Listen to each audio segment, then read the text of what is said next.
오늘은 출애굽기 5장 22절부터 6장 9절까지의 말씀을 함께 읽었는데요.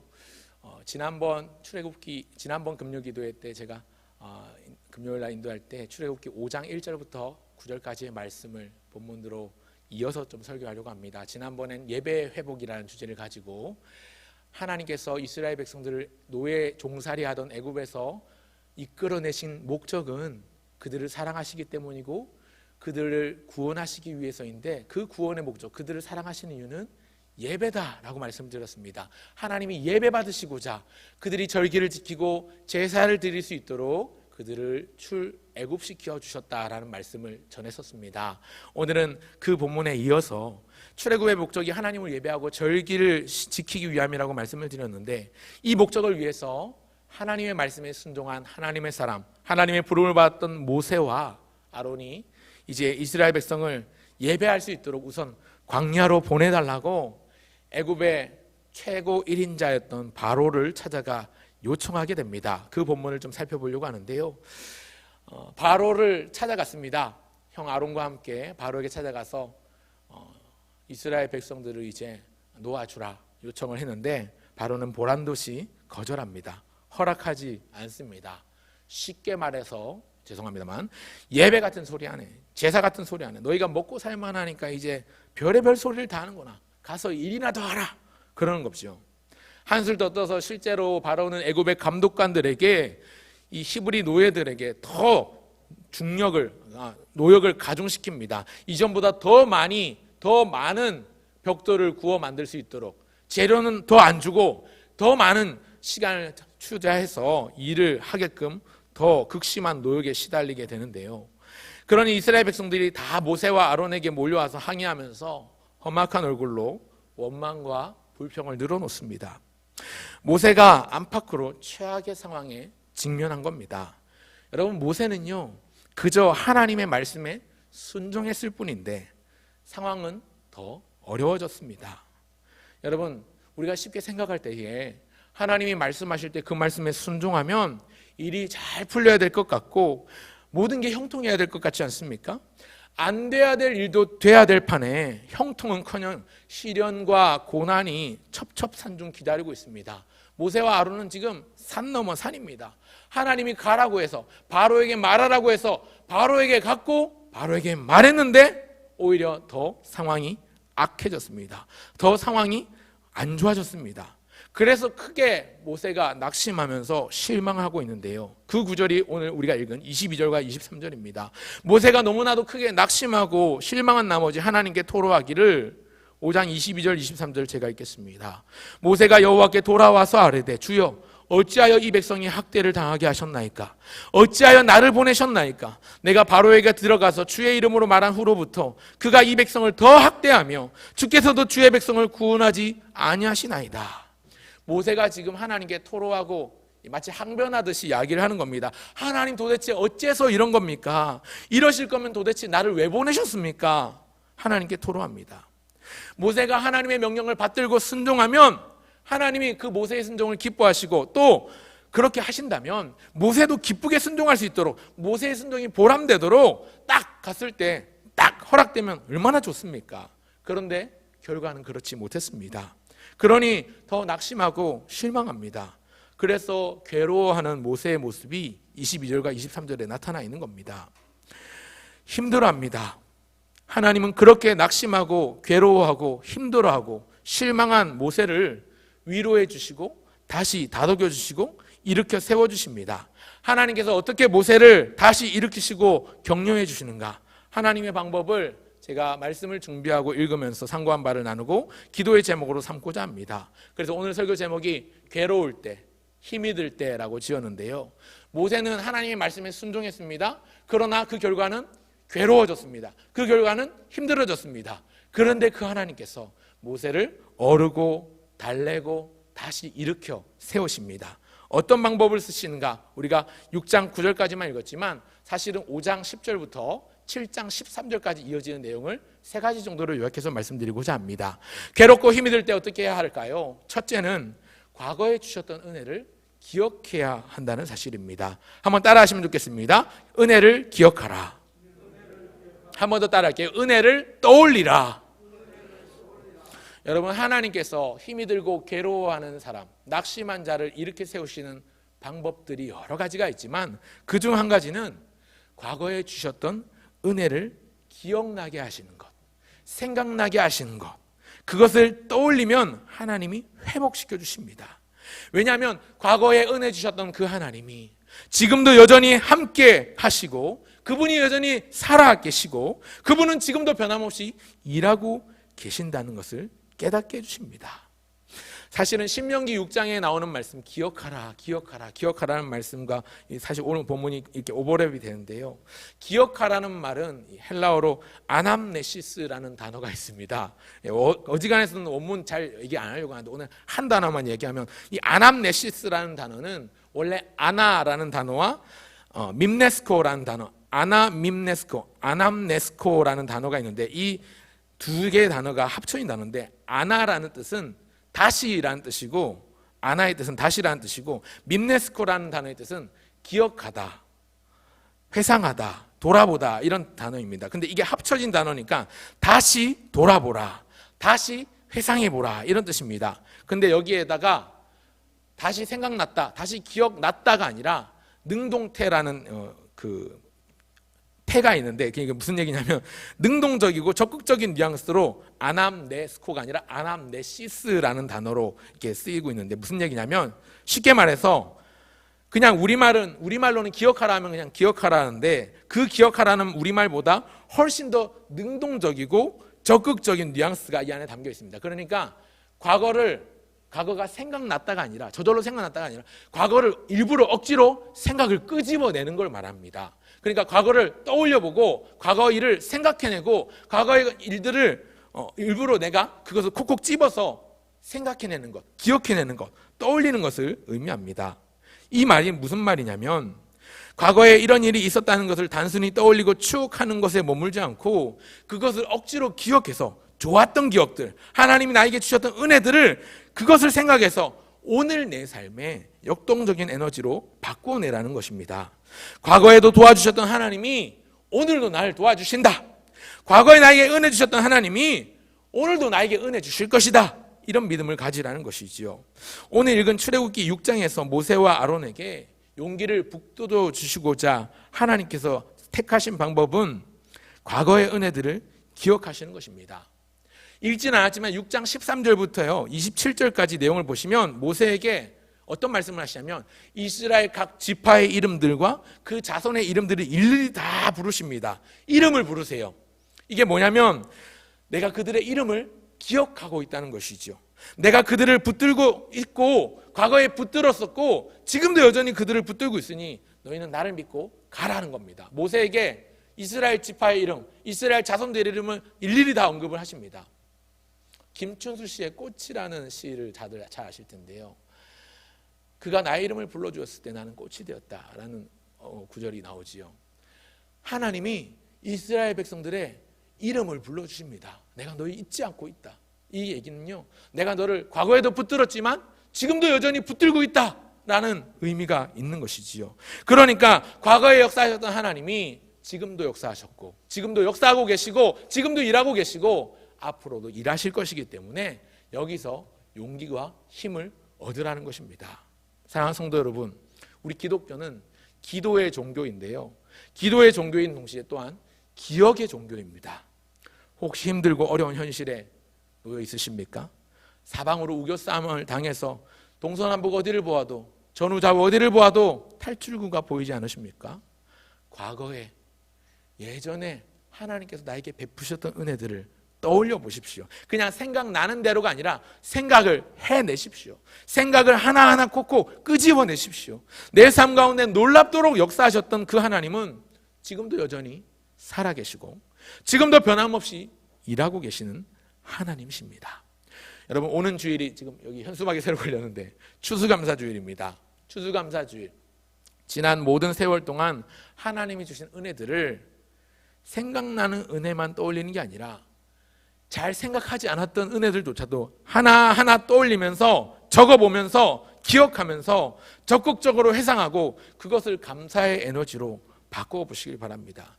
여러분, 괴로움을 이길 수 있는 감사가 있습니다. 지금의 괴로움은요, 과거에 주셨던 은혜들을 기억하고 그것을 감사하면 지금의 괴로움을 이길 수가 있습니다. 과거에 대한 감사도 귀하지만 현재에 대한 자족도 귀합니다. 그런데 과거에 대한 감사도 현재에 대한 자족도 그보다도 더 큰 감사가 하나 더 있다면 미래에 대한 감사입니다. 이건 힘이 있습니다. 아직 일어나지도 않은 일이지만 미리 감사함으로 말미암아 미래를 소망할 수 있게 하는 힘이 있습니다. 여러분, 괴로울 때, 힘이 들 때 우리가 해야 될 것은 나에게 주셨던 은혜들을 기억해내는 것, 다시 떠올리고 다시 곱씹어 보는 것입니다. 그게 첫 번째이고요.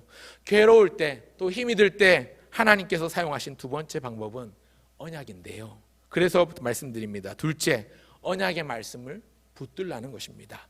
약속을 붙들라는 것입니다. 한번 따라 하실까요? 언약의 말씀을 붙들라. 언약의 말씀을 붙들라. 한번 더 따라하겠습니다. 약속을 붙들라. 여러분, 약속을 붙들어야 합니다. 과거의 기억을 통해서, 과거에 주셨던 은혜를 통해서 나에게 용기를 주셨다면 이제 그 하나님은 말씀을 허락해 주시는데, 오늘 읽은 본문 6장 6절부터 8절까지를 한번 살펴보려고 합니다. 혹시 여러분 가운데 성경책에 이렇게 동그라미 치거나 표시할 수 있는 분은 한번 체크해 보시면 좋겠습니다. 이제 6장 6절부터 8절까지를 읽을 건데요, 같이 한 목소리를 읽기를 원하는데, 읽으면서 너희라는 단어가 나올 때마다 한번 동그라미를 한번 체크를 해보십시오. 너희라는 단어가 몇 번이나 나오는지 한번 6절부터 8절까지 한 목소리로 같이 한번 읽어보면서 체크하겠습니다. 시작. 그러므로 이스라엘 자손에게 말하기를 나는 여호와라. 내가 애굽 사람의 무거운 짐 밑에서 너희를 빼내며 그들의 노역에서 너희를 건지며 편팔과 여러 큰 심판들로서 너희를 속량하여 너희를 내 백성으로 삼고 나는 너희의 하나님이 되리니 나는 애굽 사람의 무거운 짐 밑에서 너희를 빼낸 너희의 하나님 여호와인 줄을 너희가 알지라. 내가 아브라함과 이삭과 야곱에게 주기로 맹세한 땅으로 너희를 인도하고 그 땅을 너희에게 주어 기업을 삼게 하리라. 나는 여호와라 하셨다 하라. 아멘. 혹시 체크해 보셨습니까? 6절부터 8절까지 너희라는 단어가 몇 번 나오냐면요, 10번 나옵니다. 10번. 여러분, 근데 이 10번의 너희의, 너희를, 너희에게, 너희의 이런 단어들은요 모두 다 하나님의 약속입니다. 다시 볼까요? 6절을 보시면 무거운 짐으로부터 너희를 빼내며 안식을 주시겠다는 안식의 약속, 안식의 언약입니다. 또 노역에서 너희를 건지겠다는 구출의 약속입니다. 또 여러 큰 심판에서 너희를 속량하여 심판에서 지키시겠다는 속량의 약속입니다. 또 7절을 보시면 너희를 내 백성으로 삼고 나는 너희의 하나님이 되리니, 이것은 백성됨의 약속입니다. 너희를 백성 삼겠다는 약속, 내가 너희 하나님 되겠다는 약속입니다. 이로써 너희를 빼낸 너희의 하나님인 줄 너희가 알지라. 이것은 하나님과의 교제와 사귐의 약속입니다. 그런가 하면 8절을 보시면 내가 아브라함과 이삭과 야곱에게 주기로 맹세한 땅으로, 그 다음에 너희를 인도하고, 이것은 이끄심의 약속, 인도함의 약속입니다. 그 땅을 너희에게 주어 너희의 기업으로 삼게 하리라. 이것은 좋은 것 주신다는 상주심의 약속입니다. 그러니까 이 10번의 너희라는 단어 안에는 7가지 약속이 담겨 있는 거예요. 안식의 약속, 구출의 약속, 속량의 약속, 또 너희 하나님 되겠다, 백성의 약속, 너희를 빼낸 하나님이 너희가 알 것이다, 교제와 사귐의 약속, 그리고 너희를 인도하겠다는 이끄심의 약속, 그리고 너희에게 그 땅을 기업으로 주리라, 상을 주겠다는 상주심의 약속. 이 10번의 너희에게는 7번의 약속이 담겨 있습니다. 하나님이 계속 너희에게 이 너희라는 주신 약속을 상기시켜 주시는 이유는요, 낙심이 찾아오고 실망이 찾아오는 모세에게 그 약속을 붙들게 하시려는 것이죠. 오늘 우리에게 낙심이 찾아오고 실망이 찾아오고 좌절이 찾아올 때, 그래서 우리가 의욕을 잃어버리고 의욕이 생기지 않고 아무것도 하기 싫을 때가 있습니다. 괴로울 때가 있고 힘이 들 때가 있는데, 우리가 붙들어야 될 것은 하나님의 약속입니다. 하나님의 약속과 그 말씀을 우리는 붙들어야 합니다. 오늘 오전에 있었던 일인데요, 이제 우리 최원국 담임 목사님 곧 은퇴를 이제 머지않아 앞두시고 목양실을 저한테 오픈해 주셨어요. 왜 오픈하시냐면 김 목사 올라와서 갖고 싶은 책 있으면 골라가서 가져가. 저한테 선물로 주시겠다고 이게 책을 이제 필요한 책 있으면 가져가라고 저한테 이렇게 목양실을 활짝 오픈해 주셨습니다. 네. 이 자리를 빌어 목사님 너무 감사합니다. 고맙습니다. 오늘 아주 수지 맞은 날입니다. 책을 많이 건졌습니다. 네. 왜 얘기를 하냐면 다른 게 아니라 책을 저한테 주시면서 하셨던 말씀 중에 하나가 김 목사 주로 어떤 관심이 있어? 물어보시길래 목사님 저는 교육과 설교에 관심이 많습니다. 관련된 책들이 있으면 좀 많이 좀 얻어가고 싶습니다. 제가 그랬더니 목사님이 직접 책들도 추천해 주시면서 그래 설교에도 관심이 많고 나도 설교에 관심이 많은데 그래서 말씀해 주시기를 무엇보다 하나님 중심, 성경 중심의 설교를 하는 설교자가 되어라.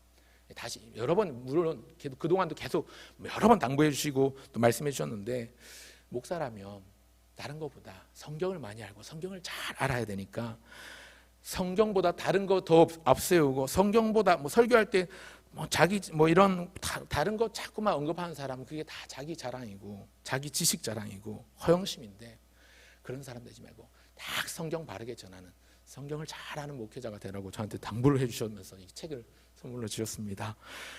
정말 공감이 됐고요. 감사한 마음으로 받았습니다. 책 주신 거 너무 감사한 책만 아니라 좋은 설교자가 돼야 되겠구나. 인문학 하는데 인문학보다 더 중요한 건 하나님의 말씀 자체에 사람을 감화하고 변화시키는 능력이 있다면 하나님 오늘도 말씀을 잘 연구하고 잘 알고 잘 배워서 그 말씀을 잘 가르치는 설교자 그런 목회자가 되게 해주십시오. 그 마음에 소원이 생기더라고요. 여러분 계속 설교를 이어가기 앞서서 여러분 기도해 주십시오. 부족한 저뿐만 아니라 목회자들이 사실 하나님의 말씀을 잘 알고 하나님의 말씀을 바르게 잘 전할 수 있도록 우리 교회를 섬기는 목회자만 아니라 이 땅의 모든 교회를 섬기는 목회자들이 그런 말씀 중심의 설교자가 될 수 있도록 나중에 기도하실 때 꼭 기억해 주시고 기도해 주시면 좋겠습니다. 어쨌거나 중요한 건 힘들고 어려울 때 괴로울 때에 우리는 말씀을 붙들고 하나님의 언약의 말씀을 붙들어야 한다는 사실인데요. 여러분 중세 시대 또 르네상스 시대 그 영적인 흑암의 시대를 박차고 비추기 시작했던 종교 개혁의 시작도 사실은 말씀으로 돌아가자라는 이 운동에서 시작이 된 것이지요. 말씀을 붙들고 나아갈 때에 어둠이 밝혀졌습니다. 말씀이 빛을 발했기 때문입니다. 여러분 우리가 말씀을 붙들고 말씀의 그 막대기를 붙들고 낙심의 늪을 헤쳐 나와야 합니다. 영적인 침체가 찾아오고 슬럼프가 찾아올 때 유일한 해답은 하나님의 말씀으로 돌아가는 것입니다. 말씀이 주는 은혜를 누리도록 기도해야 합니다. 기도와 말씀이 정답인데 여러분 기도가 잘 나오지 않을 때는 말씀을 통해서 기도의 문을 열어달라고 또 말씀이 잘 안 받을 때는 기도를 통해서 말씀을 깨닫게 해달라고 항상 이게 병행돼야 합니다. 들은 말씀을 가지고 치열하게 적극적으로 능동적으로 나 자신에게 외쳐야 합니다. 그렇게 말씀을 내 자신에게 외치지 않으면 독백하지 않으면요 연약한 내 자아는 자꾸만 속에서 사탄이 속삭이는 소리를 듣게 됩니다. 나는 안 돼, 나는 못해, 이러다 그냥 별 보잘것없이 그냥 험하게 내 인생 끝날 거야. 자꾸만 부정적이고 비관적인 속삭임으로 우리 내면의 사탄이 이렇게 속삭이고 있는데 그 꼬임에 넘어가고 흔들리고 넘어지는 것이지요. 그런 때일수록 하나님의 말씀과 약속을 붙들어야 합니다. 이게 영적인 전투이고 영적인 싸움입니다. 말씀을 붙들기 시작하면 말씀이 성령의 검이 되어서 날카롭게 그 힘을 발휘합니다. 좌우의 날선 어떠한 것보다도 예리하여 우리의 영과 혼과 및 관절과 골수를 쪼개기까지 하는 그 하나님의 말씀이 살아 약동하면 내 안에 사탄의 속삭임을 다 모조리 없애버리고요 내 안에 공격해오는 사탄의 공격들을 다 무력화시킬 수 있습니다. 말씀을 붙들고 싸우면 언약의 말씀을 붙들고 싸우면 성령이 강력하게 일하시고 마침내 우리는 사망의 늪과 절망의 구렁텅이에서 빠져나올 수 있는 것입니다. 그렇기 때문에 괴로웠거나 힘이 들 때 우리가 해야 될 두 번째는 하나님의 언약의 말씀을 붙들고 그 말씀 붙잡고 일어서는 것입니다. 그런가 하면 마지막 세 번째, 괴로울 때 힘이 들 때 우리에게 아무런 의욕이 없을 때 어떻게 해야 될까요? 세 번째는 희망을 선택하라는 것입니다. 소망을 가져야 합니다. 한번 따라 하실까요? 소망을 가지라. 말씀드렸던 것처럼 아까 첫 번째 말씀드렸는데 소망을 가지는 것은 미래에 대한 감사를 두 글자로 줄이면 소망이라고 합니다. 미래에 대한 감사를 우리는 소망이라고 말할 수 있습니다. 오늘 본문의 배경 가운데 지금 모세가 마음이 낙심되고 실망하고 좌절이 찾아온 이유는 바로 때문입니다. 바로의 마음이 너무 얼음장같이 강팍한 겁니다. 너무나도 완악하고 완고한 겁니다. 그러니까 바로한테 찾아가서 내 백성을 보내라 하셨다. 그러니까 보내달라 했는데 단칼에 거절당했죠. 그러니 마음이 힘든 건데, 여러분 사실은 이 바로의 강팍함도 하나님께서 하신 것입니다. 하나님이 바로의 마음을 완악하게 하시고 완고하게 하시고 강팍하게 하셨는데, 그 이유는 애굽 온 땅에 재앙을 내리시기 위한 준비 작업입니다. 이 10가지 재앙으로 인해서 온 세상, 온 애굽의 사람들이 여호와 하나님이 참 하나님이시요 참 신임을 알게 될 것입니다. 밤낮 불평하고 원망하던, 노예로 알고 나중에 알고 허리야 다리야 머리야 하던 이스라엘 백성들이 이제 진정으로 하나님을 제대로 섬기도록, 하나님만을 전심으로 바라보고 의지하도록 진짜 신앙인으로 거듭나게 하시기 위해서 이렇게 사용을 하시는 겁니다. 그래서 하나님이 바로의 마음을 강팍하게 하시고 완고하게 하셨습니다. 이스라엘 백성들에게 큰 시련이 닥쳐오고 어려움이 생기지만 사실은 그 시련과 어려움은 장차 누리게 될 말로 다 할 수 없는 축복의 선물이 되는 것이지요. 그 놀라운 축복과 은혜의 선물을 지금은 잠깐 고난이라는, 시련이라는 포장지로 포장을 한 것입니다.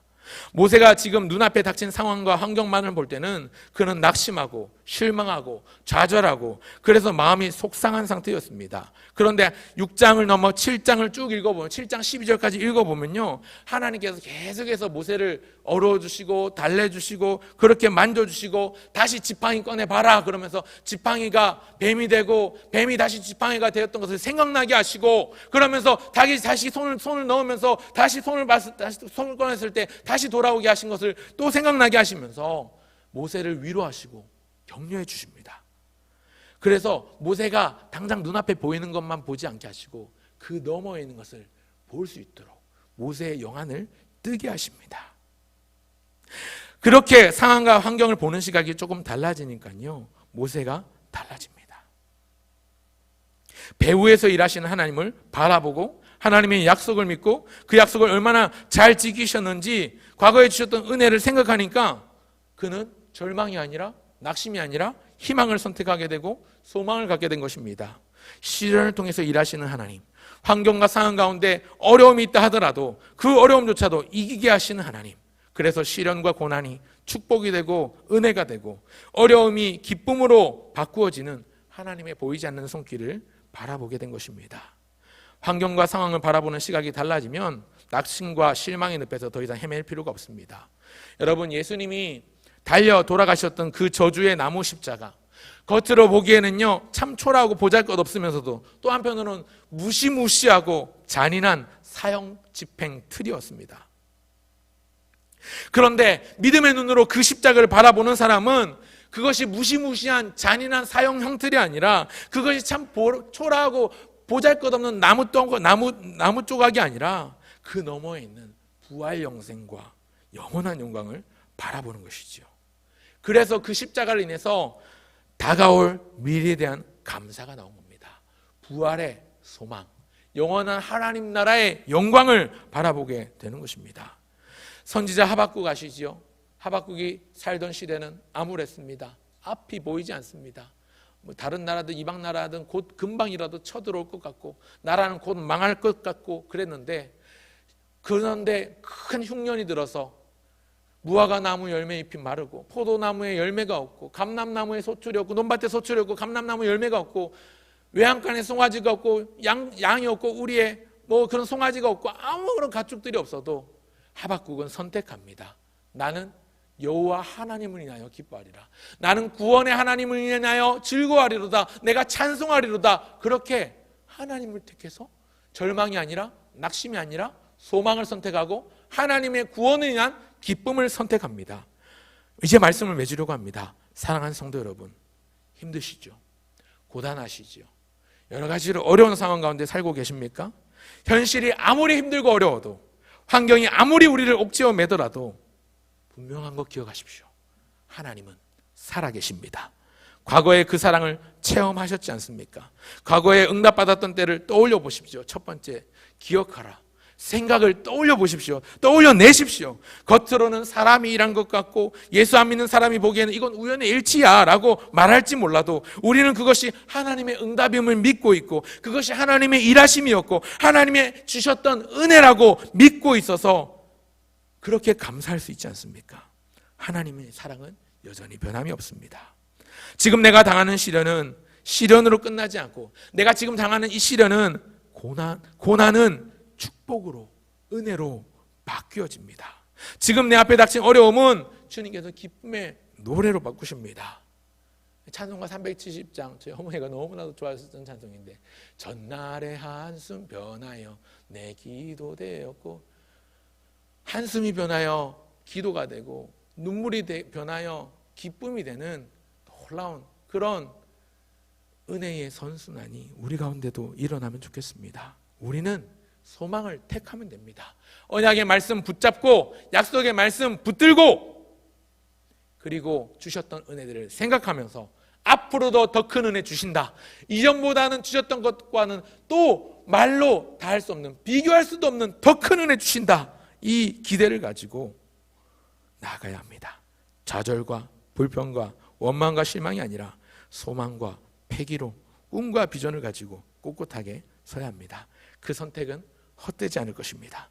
하나님은 반드시 우리를 회복시켜 주시고 이 믿음을 가지고 주의 이름을 부르며 나가는 자들마다 하나님의 놀라운 만지심과 만나주심의 은혜가 있을 줄 믿습니다. 모두가 그렇게 하나님을 바라보고 붙잡으시는 저와 여러분 모두가 되시기를 주의 이름으로 축원합니다. 함께 기도하면 좋겠습니다. 함께 기도하기 전에 찬송할까요? 괴로울 때 주님의 얼굴 보라. 평화의 주님 바라보아라. 세상에서 시달린 친구들아 위로의 주님 바라보아라. 오늘 좌절하고 실망하고 시리에 빠졌던 모세가 하나님의 음성을 듣고 다시 힘을 얻고 소망을 가지기 시작했다면 우리 또한 그랬으면 좋겠습니다. 괴로울 때 힘이 들 때 주님 바라보고 약속하신 주님의 말씀 붙잡고 나아가면 좋겠습니다.